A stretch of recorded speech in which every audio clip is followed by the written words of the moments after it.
I wanted to just fully commit myself to having an all Black and brown representation of people on the mountain in the outdoor space, because it is so rare, because it's something you don't see in the galleries. It's something you don't see very often on the mountain. Lamont Joseph White is my name. An artist, a designer, been a commercial artist and fine artist for a long time. And well, the reason I'm here really is because I've been painting a series of Black and brown skiers and snowboarders that's gotten some attention. I'm passionate about diversity and inclusion, and it's coming out in my artwork. Yeah, awesome. Yeah, and we were going to dig into that. I actually wanted to start with the painting part. When did you start painting, and did you always want to be an artist? I did. I can't remember really truly wanting to be anything else. I was painting and drawing as a child, and when it came time for me to, apply for, I only applied to one college. It was FIT in Manhattan. So after years of drawing and taking some weekend classes going into the city from New Jersey, I just applied to that same school, and that was it. I just, went there for 4 years, and I really didn't have a plan B, to be honest with you. And so, all right, you're mentioning New Jersey and New York. How did you end up out in Utah? So I met my wife in New York. She had just left, putting some years in at the University of Utah.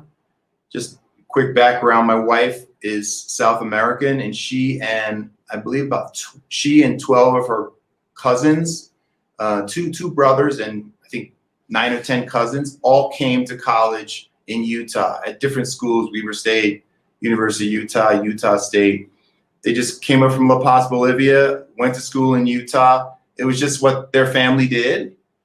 And so we ended up meeting in New York at FIT, and she talked about Utah, but honestly, as a New Yorker, and at that time, someone who had not skied yet, I was kind of like, Utah, like, what are you talking about? Like, yeah, I'm good. Like, I'm a New Yorker. I'm fine. I don't need anything else, really. Like, So after about 10 years, we took a visit over there, and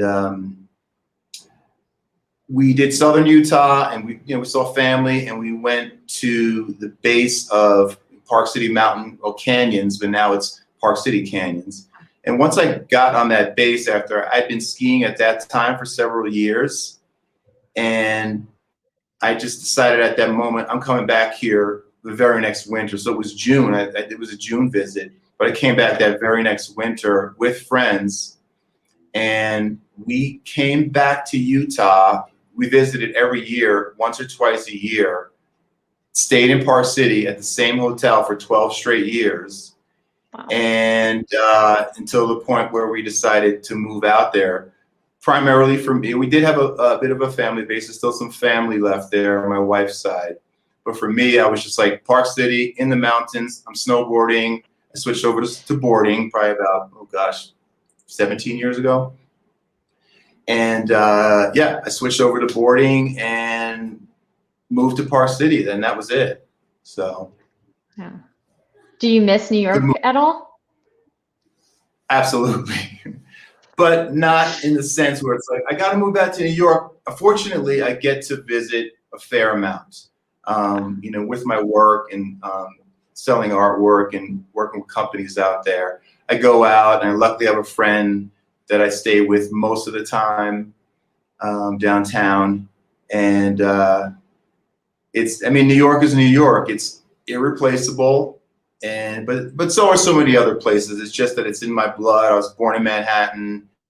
I lived in Queens till I was 5. And from kindergarten on, I was in Central Jersey, and came up to college and never left New York and Northern New Jersey after that. So it's in me. It can't get out of me. It's people tell me talk with my hands a lot, and they blame it on New York. Maybe, I don't know. It's just right. It's what we do. And like, don't tell me what pizza tastes like wherever else we are, because I Yeah. know what pizza tastes like. Like, so these things you just cannot replace them. So obviously there are things you can't replace in many places, but I admit to being a little bit of a jaded New Yorker. Like a little bit. It happens. It happens. Forgive me. Yeah. So, all right. So how did you get into snow sports in the first place? Some friends of mine, back when we were both, we were all in our 20s. A couple friends of mine started skiing, so they were real novice, and they were like hyping it up for me. Like, we got to go out. I was living in Ridgewood, New Jersey at the time, and they're like, "Let's just go out one night. Let's go night skiing after work." I was like, "Cool, I'm totally down. I've been wanting to do it."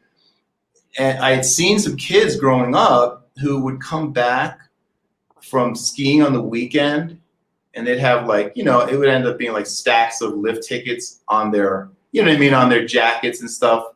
And I just thought I was kind of jealous. Like, what are they doing? And what is skiing, and why am I not doing it? It just wasn't part of the culture of my family. Mom and dad, my dad grew up in West Baltimore. My mom grew up in Brooklyn, Crown Heights and Bed-Stuy. And, they grew up real working class, ended up, making a ton of success out of their life. And but it still wasn't in their interest and their ecosystem of, what am I going to do this thing? Go skiing? It's like, not at all. But I loved all sports, and skiing was one that I still had not checked off my list until I was in my 20s. So I went out with my friends up to Mountain Creek, and at night, super icy, and I just threw these long skis on. My friends didn't give me much instruction. They just said, commit. Told me about pizza and French fry and all that stuff, and I was just immediately hooked. I wasn't deterred by how ugly it actually went that night, form wise. But it just hooked me, and I obviously never turned back. Yeah. So you've been skiing and snowboarding for a whole bunch of years, moved from New York City to Park City.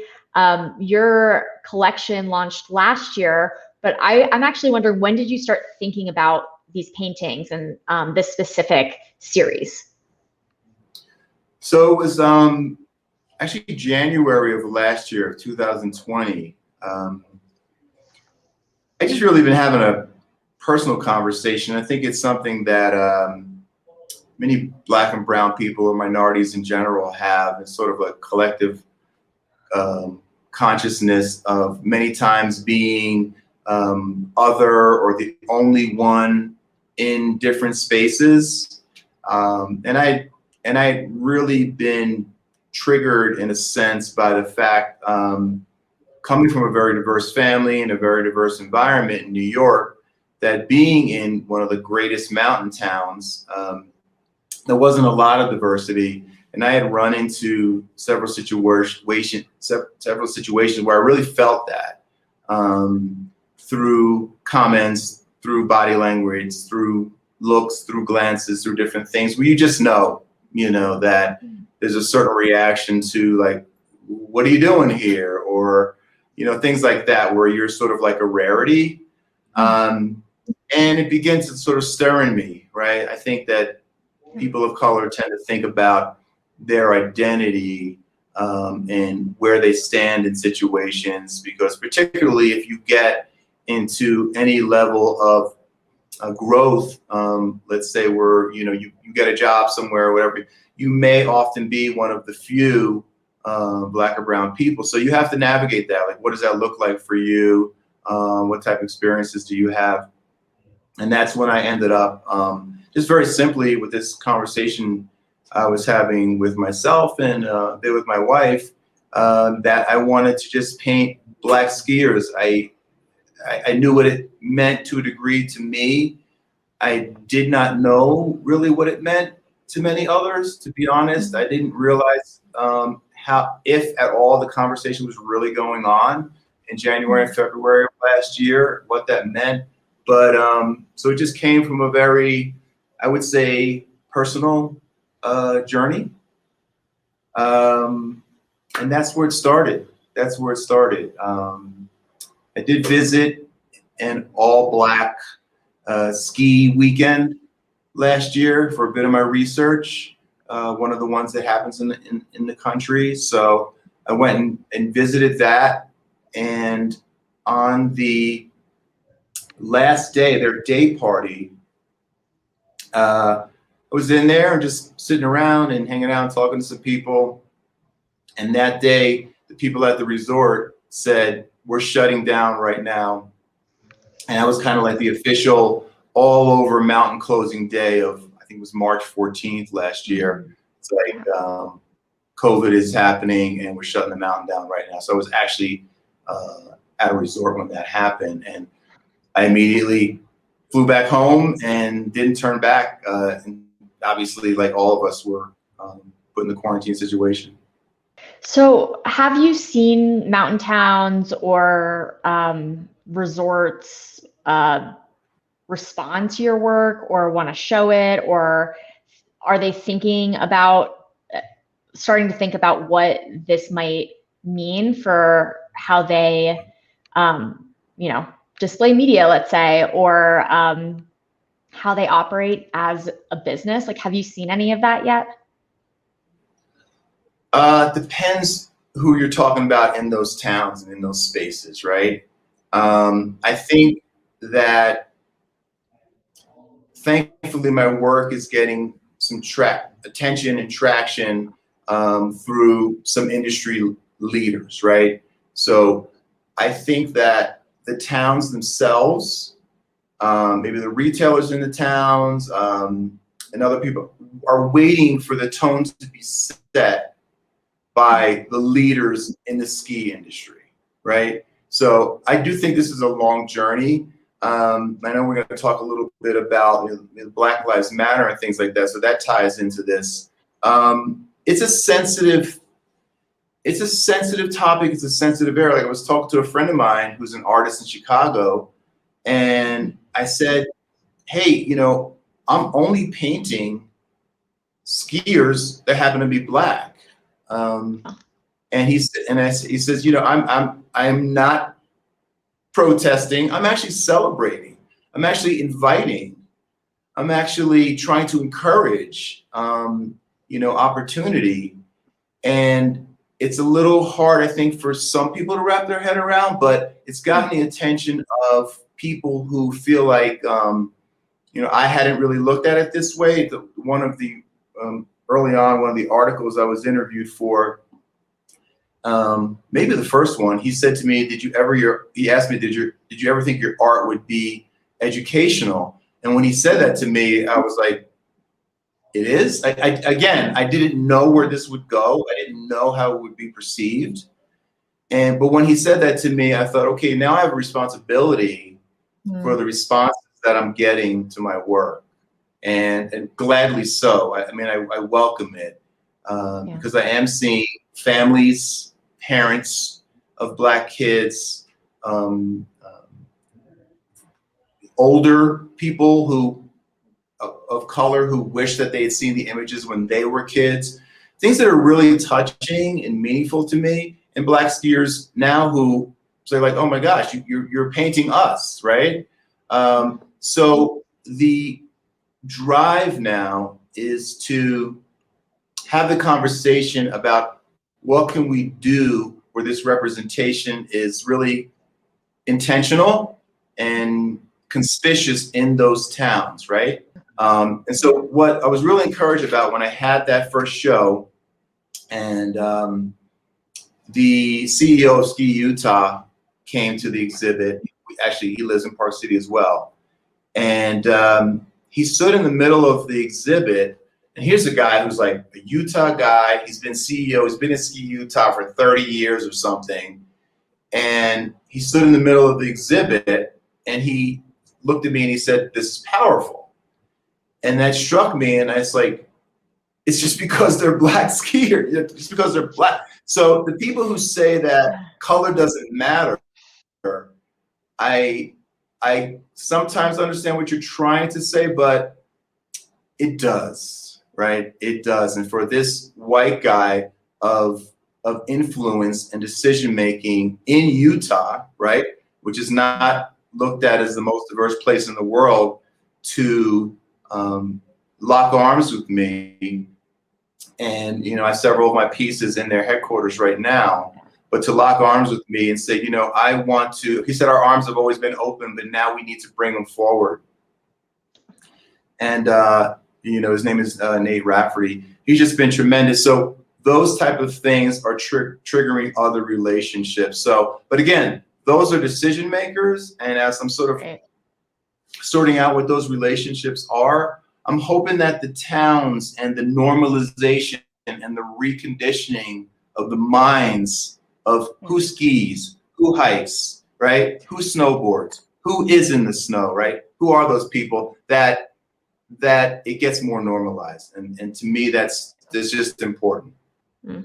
Yeah, and I did want to ask you about BLM and just, do you think that movement has influenced how people are connecting with your work, or who's paying attention and who's responding to it at all? It absolutely has. It absolutely has. I think that there's been more of an open ear and a more humility to listening to, unfortunately, what we saw happen to George Floyd and Ahmaud Arbery, and these sad, innocent lives being taken last year that made the media so strongly.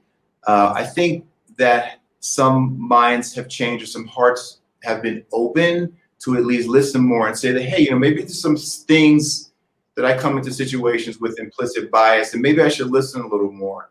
In one of our earlier conversations, you had mentioned, really wanting to encourage more Black people to visit or move to mountain towns. And so I'm wondering, what else, if there are certain things you see as either necessary or ideal to help that happen and help mountain towns really grow and become more diverse.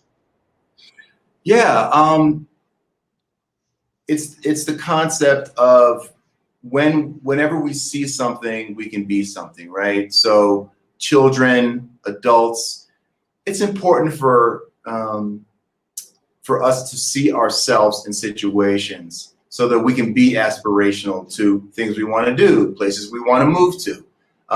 It opens the door of possibility when we see ourselves in these roles. The guy I was speaking to recently, he felt as a young Black boy, right, in Utah in this case, that in order to be a skier, he not only had to get that skill level together, but he actually had to be white, right?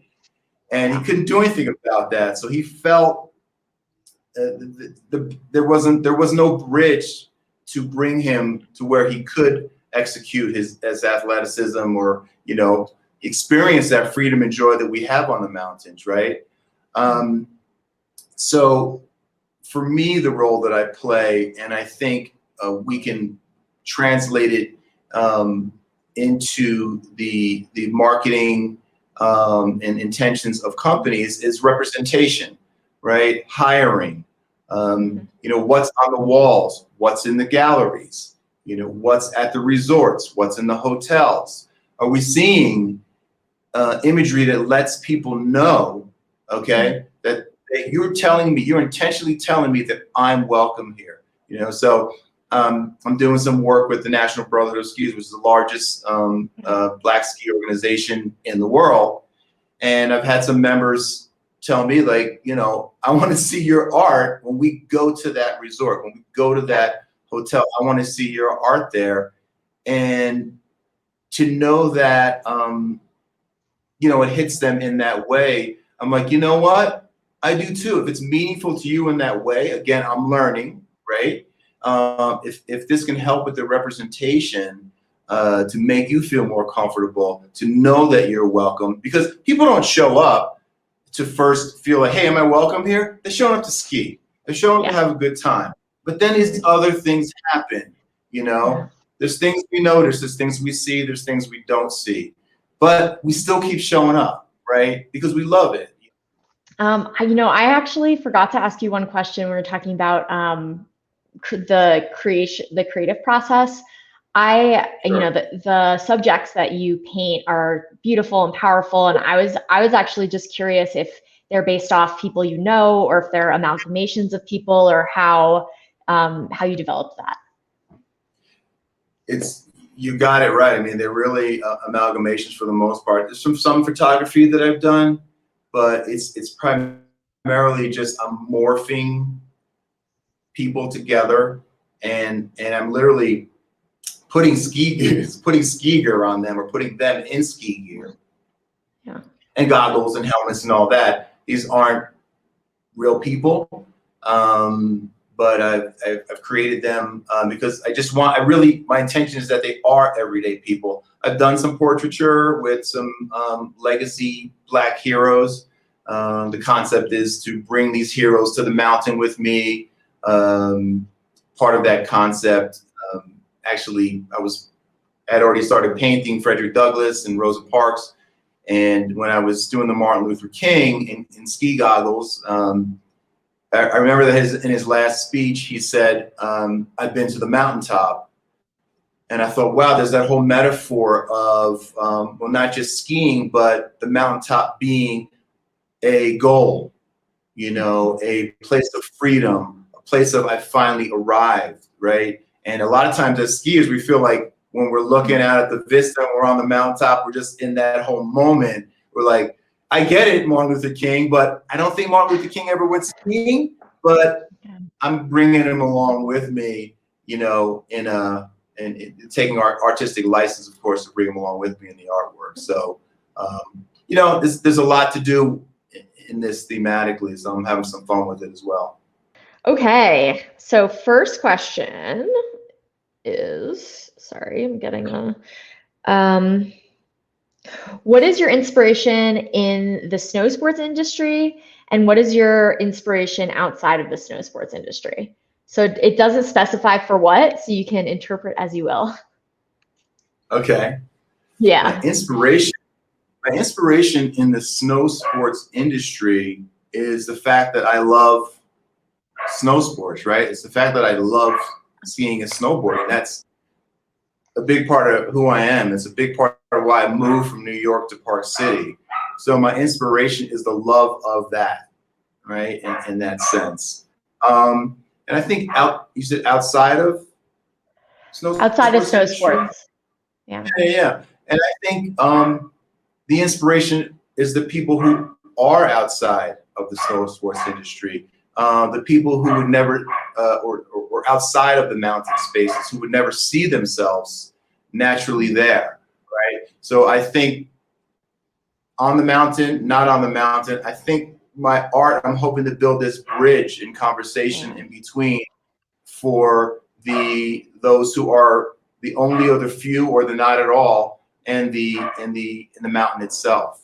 So both are inspiring to me. Yeah, cool. Amazing. So Stephanie's asking, let's see, it's kind of a long question, but basically goes into the importance of reparations and reconciliation for injustices, and asking, have you seen any examples of reparations in the ski community? If not, what do steps look like in the ski community? If you have any thoughts on that. I have not seen anything in regards to reparation. I think reparations come through law and policy, and that can come in different forms, as our state or federal government would decide, whatever that means, whatever that looks like. In the ski industry, I think that part of what reparations is an acknowledgement that something was wrong, and there is a continuing effect of that wrong throughout history, right? So let's say in the snow sports industry on the mountain, right? So what is wrong, and now what can we do about it? I think that the changes that I'm hoping to play a role in the industry is reparative. I certainly hope so. And again, I do think we are in the very early stages. It's going to be quite natural for organizations to see whether this is a trend for them, to see whether, or not. All they have to do is maybe like put up a picture of a Black person and say, yes, hashtag Black Lives Matter, and then they're gone until there's another unfortunate event. We did it. So, yeah. There's exactly, you know what I mean? Like, like Black Lives Matter, all this virtue signaling that we see going on everywhere. That doesn't work for real change. That doesn't help those who are may feel disenfranchised or uninvited to a ski space or any other space. It doesn't bring any lasting change. It's like, what are the policies? What are the intentional representation of these people that we want more of in our space? So it's kind of like, do you really want more of us in your space? Or, or is like the 1 or 2% enough? Is that kind of enough for you? Do you really want to do anything about it? And like I shared with you before, there's a manufacturer of outdoor gear in Salt Lake that a family member of mine actually works for. In one of their board meetings, when they were figuring out their marketing, advertising plans, one of the owners of the company said that Black people don't ski, right? And that has actually happened last spring. I was a few months into this collection, and that actually propelled me even more. Like, what are you talking about? That's like, there's no concern, effort, and like, you're okay with that, by the way. It's like, you know what I mean? Like, it's like, whatever. It's about them, the 1 or 2%, whatever it is. Let's keep it there, whatever. So people are going to have some uncomfortable conversations if they really care. They're going to have to take some risks and spend some dollars, if they really care. And I believe there will be dollars coming back to them, because again, there's several demographics of people who are out there who you're really not making the invitation towards, right? You're really not inviting them the way you really could. Yeah. All of that.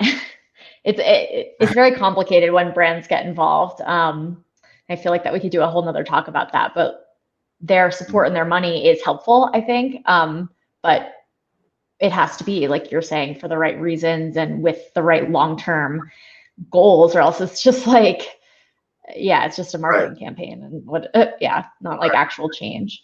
And it's so funny how things happen, right? I have a Black dad and white mother. And I remember not too many years ago, there was a Black dad and white mom in a commercial with their little girl, and everybody was up in arms about it. It was crazy, But now you can't watch a show without seeing a mixed race couple on now. Now it's like, oh, it's hot, it's trending, we have to do it. So you feel like you're forced to do it now, right?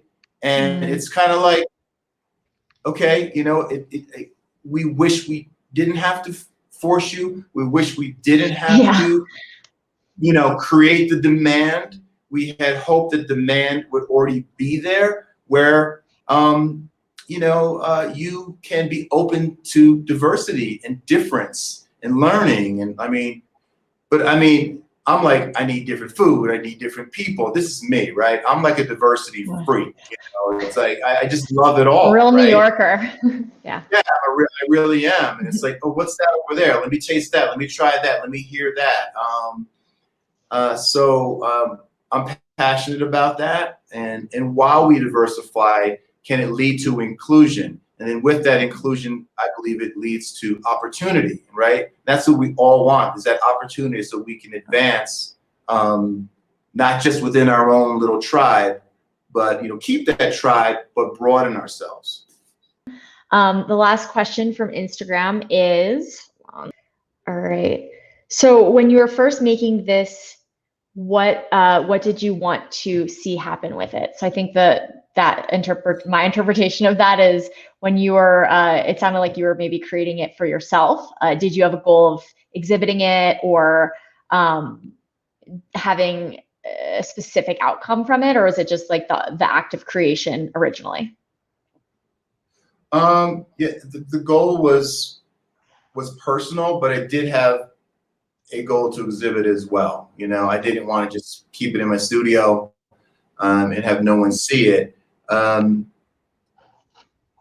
Again, I had no idea what the response would be or what it meant, really, other than what it meant to me because of my own experiences. So I certainly had a goal of showing it, and I am being shown now.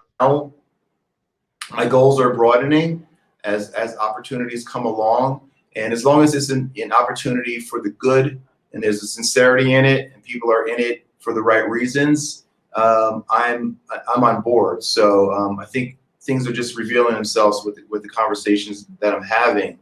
So again, I had no idea. I literally just put the pieces up. I reached out to a nonprofit in Park City, and they immediately said yes. And I'm actually glad that it started in a nonprofit who has their concerns. They do a lot of outreach, and they do it have a lot of equity outreach and conversations at the Christian Center in Park City.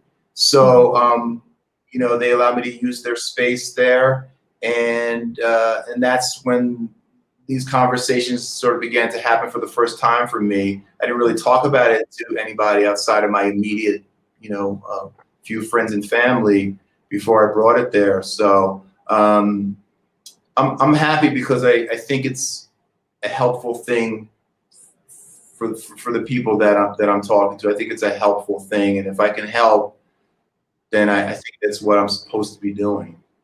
Yeah. Yeah, I feel like that's like the most beautiful like version of creation and art is like how it lives on in the world. So it's pretty awesome. Yeah. All right, Thank you. so we are gonna, yeah, you're welcome. We're gonna wrap. We have the last question is what is the discount code? It is Mappy Hour, no spaces. So Janine, hopefully you're still on. And I just wanted to thank you again for being part of this and sharing your time with us and yeah, just opening up. It's really awesome. No, it's my honor. I so appreciate the opportunity to speak, and thanks for letting me share, you know, what I'm doing.